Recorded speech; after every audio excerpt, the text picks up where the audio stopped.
Pernahkah kamu ingin menyelam ke bagian samudra yang paling dalam? Nah, hari ini kamu akan punya kesempatan mewujudkannya. Sebelumnya, seberapa lama kamu mampu menahan napas? Tidak terlalu lama. Tenang, jangan khawatir. Silahkan naik kapal selamku dan ikutlah denganku dalam perjalanan menuju kedalaman. Siap? Oke, ayo menyelam. Saat ini, tepat di bawah permukaan, kamu melihat banyak makhluk hidup berkeliaran di sini. Banyak sekali ikan dan hewan laut, serta halo, orang-orang yang sedang berenang melambaikan tangan ke kita. Tapi kita tak akan berlama-lama di sini. Dadah! Pada kedalaman 20 meter, ada dunia baru yang terbuka di depan matamu. Terumbu karang dangkal tumbuh dengan indah tidak jauh dari pantai. Dan hey, kita bertemu banyak orang lagi di sini. Tapi kali ini, mereka adalah penyelam scuba. Tanpa peralatan khusus ini, tekanan air di kedalaman ini tidak ramah bagi penyelam biasa. 40 meter adalah kedalaman tempat kita berpamitan, bahkan kepada penyelam rekreasi. Ini adalah batas maksimum yang diizinkan untuk mereka. Selamat bersenang-senang, teman-teman. 60 meter, dan kita bertemu orka pertama. Paus ini mendiami perairan yang relatif dangkal di hampir semua laut dan samudra di dunia. Tahukah kamu bahwa orka adalah predator puncak? Artinya, orka tidak punya musuh alami dan tidak ada yang bisa mengalahkannya. Pada kedalaman 70 meter, kita bertemu dengan hiu paus, spesies ikan terbesar yang diketahui dunia dengan berat mencapai 60 ton. Umurnya pun lumayan panjang, semoga panjang umur selalu ya. Hiu paus bisa hidup sampai sekitar 130 tahun. Sekarang, lihatlah keluar. Jika kamu melihat penyelam scuba, artinya dia adalah seorang profesional. Karena pada kedalaman 100 meter, mereka harus sangat berhati-hati agar tidak terkena penyakit dekompresi. Penyakit ini terjadi jika kamu naik terlalu cepat ke permukaan. Dan jika beruntung, kamu juga bisa melihat gurita Pasifik raksasa. Dia tinggal di perairan dingin mulai sedalam ini dan sampai kedalaman 2000 meter. Sekarang, kita memasuki bagian samudra yang gelap. Pada kedalaman 150 meter, hanya 1% cahaya dari permukaan yang sampai ke sini. Sisanya diserap oleh air. Segala sesuatu yang lebih dalam dari sini akan menjadi semakin gelap. Hei, lihat! Pada kedalaman 200 meter, ada oarfish raksasa yang mengitari kapal selam kita. Makhluk ini diyakini sebagai penyebab dari semua penampakan ular laut. Dan banyak yang salah kaprah. Terkadang, mereka berenang ke permukaan dan menakuti para pelaut dan perenang. Tidak heran, panjang ikan ini bisa sampai 11 meter. Pastinya cukup untuk membuat bulu kuduku berdiri. Oke, sekarang kita berada di kedalaman 300 meter. Dan sebentar, makhluk besar apa yang ada di luar sana itu? Oh, aku tahu. Itu kepiting laba-laba Jepang. Kamu bingung kenapa laba-laba? Tuh, lihat saja kaki mereka. Dan jawabannya akan datang kepadamu tanpa butuh petunjuk lain. Omong-omong, kaki-kaki ini juga yang mendominasi ukuran makhluk ini. Tubuh kepiting seperti ini biasanya hanya selebar setengah meter. Mari masuk lebih dalam. Dan di kedalaman 500 meter, kamu akan melihat paus biru terakhir.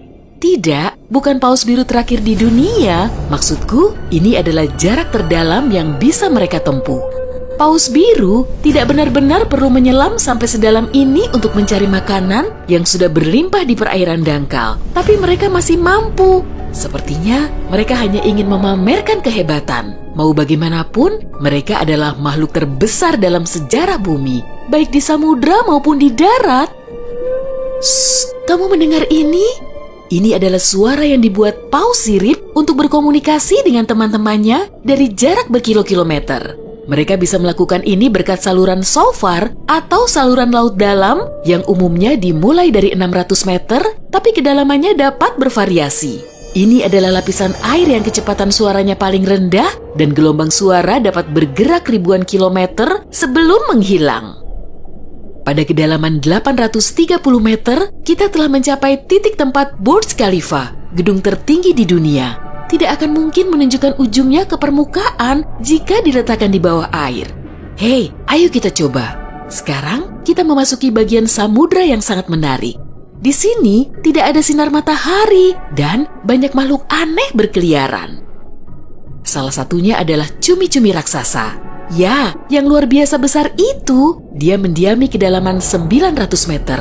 Bayangkan makhluk dengan mata sebesar frisbee. Paus sperma memburu monster ini, tapi mereka dijamin mampu melawan balik. Melihat mereka bertemu adalah pemandangan yang menegangkan.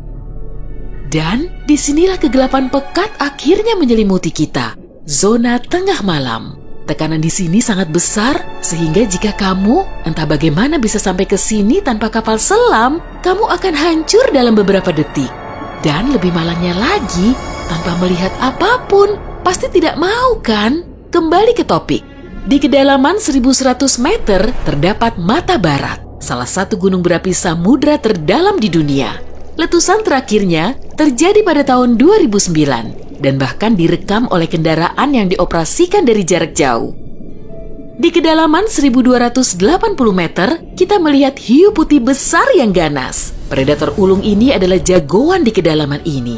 Penglihatan mereka agak buruk dan mereka bergerak menggunakan indera penciuman.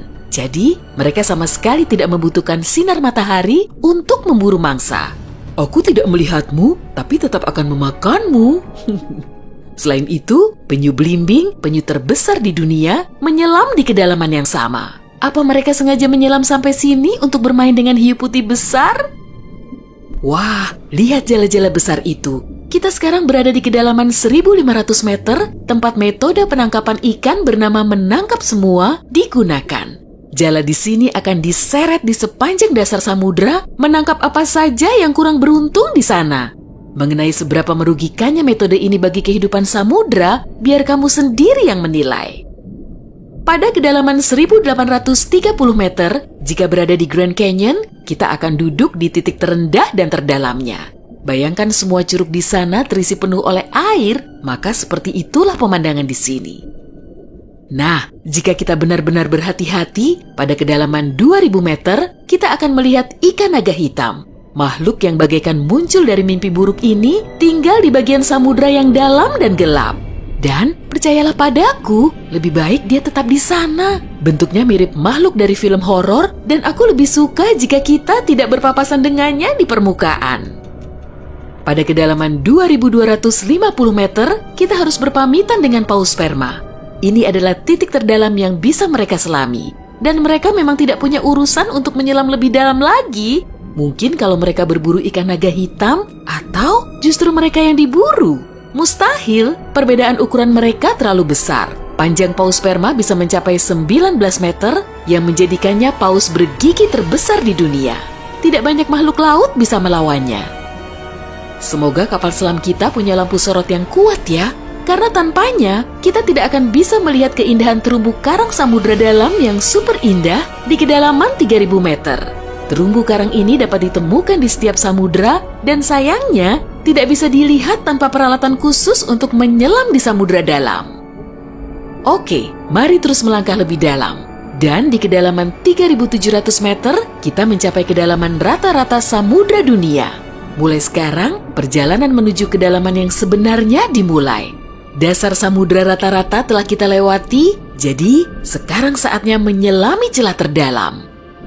Pada kedalaman 4500 meter, monster dari mimpi buruk terburukmu muncul di sini. Anglerfish misalnya, akan membuat siapapun bergidik ngeri. Giginya yang panjang dan bengkok, serta antena di kepalanya untuk memikat mangsa, sudah cukup untuk menimbulkan rasa takut, bahkan di hati orang-orang yang paling berani. Tapi yang lebih mengerikan, mungkin adalah makhluk yang disebut swallower hitam. Itu adalah monster mirip belut yang memiliki perut super elastis dan mampu menelan mangsa yang ukurannya 2 kali lipat. Lihatlah ke bawah, dan kamu akan melihat bangkai kapal terdalam yang pernah ditemukan. SS Rio Grande di Atlantik Selatan yang tenggelam pada tahun 1941 dan mencapai kedalaman 5.760 meter. Tidak heran, kapal ini baru ditemukan 55 tahun kemudian. Sekarang, bagian samudra terdalam dan tergelap dimulai. Kita menyelam ke Palung Mariana. Menurut pengukuran resminya, Palung Mariana dimulai pada kedalaman sekitar 6.000 meter. Ini adalah area yang paling jarang dieksplorasi dan paling menarik bagi para ilmuwan dan petualang. Apa yang ada di dasarnya? Baiklah, kita akan melihatnya. Tapi selagi masih dalam perjalanan, aku akan menunjukkan hal-hal lain yang ada di sini. Misalnya, ini adalah ikan terdalam yang pernah ditemukan. Namanya ikan siput. Dan dia tinggal di kedalaman 7.900 meter. Tubuhnya tembus cahaya sehingga kamu bisa melihat menembus kulitnya. Ya, untungnya kita tidak mematikan lampu. Bentuk makhluk mungil ini ternyata sangat imut bagi makhluk yang mampu menahan tekanan sekuat ini. Makin rendah dan dalam, kamu tidak akan melihat jenis ikan atau hewan vertebrata apapun di sini. Tekanannya terlalu besar untuk makhluk-makhluk tadi. Tapi ada udang dan invertebrata lainnya. Belum lagi mikrob yang dapat hidup bahkan di bagian terdalam samudra. Dan bagian terdalam itu adalah kedalaman Challenger. Ini adalah bagian bawah Palu Mariana dan kedalamannya 10.927 meter. Ya, kita telah sampai di bagian paling bawah bumi. Tak banyak orang yang pernah ke sini dan tak banyak juga yang diketahui tentangnya. Tapi para ilmuwan tidak akan berhenti dan ada harapan kita akan segera menemukan rahasia apa yang berada di kedalaman samudra.